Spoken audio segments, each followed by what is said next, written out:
భూపాలపల్లి జిల్లా కేంద్రంలోని అంబేద్కర్ సెంటర్ నుంచి ఓపెన్ కాస్ట్ వరకు రోడ్డు నిర్మాణ పనులు వెంటనే చేపట్టాలని కోరుతూ బీఆర్ఎస్ పార్టీ ఆధ్వర్యంలో ధర్నా నిర్వహించారు. మాజీ ఎమ్మెల్యే గండ్ర వెంకటరమణారెడ్డి ఈ సందర్భంగా మాట్లాడుతూ గతంలో తాను ఎమ్మెల్యేగా ఉన్నప్పుడు 10 కోట్ల రూపాయల నిధులతో రోడ్డు నిర్మాణానికి పనులు ప్రారంభించామని, కానీ స్థానిక ఎమ్మెల్యే ఇప్పటి వరకు రోడ్డు నిర్మాణ పనులు ప్రారంభించకుండా నిర్లక్ష్యం వహిస్తున్నారని మండిపడ్డారు.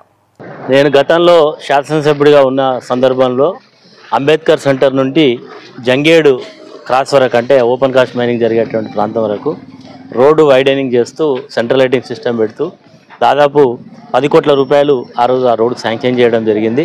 అందులో 6 కోట్ల రూపాయలు తెలంగాణ మరి సంబంధించినటువంటి టీయూఎఫ్డిఎస్సి నుంచి 6 కోట్లు, అదేవిధంగా సింగరేణి సిఎస్ఆర్ నుంచి 4 కోట్లు, 10 కోట్ల రూపాయలతోటి మరి రోడ్ శాంక్షన్ చేయడం జరిగింది. టెండర్ వర్క్ జరిగి పనులు కూడా జరుగుతున్నాయి.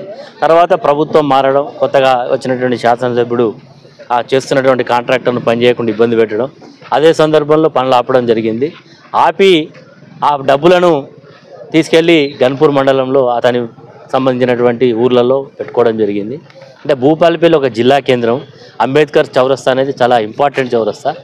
అక్కడ ఉండేటువంటి బస్ స్టాండ్ అక్కడే ఉంది.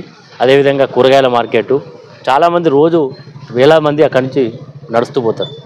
కాబట్టి దాన్ని రోడ్ యొక్క అవసరాన్ని గుర్తించే ఇదే కాదు, కింద ఉండేటువంటి గాంధీ చౌక్ నుంచి కూడా అక్కడికి కూడా రోడ్ విస్తరణ, సెంట్రల్ లైటింగ్ సిస్టమ్, ఇట్లా అన్నీ కూడా పుల్లూరు, రామేపల్లి, వేషాలపల్లి ఎక్కడికక్కడ కూడా మేము చేసినాం.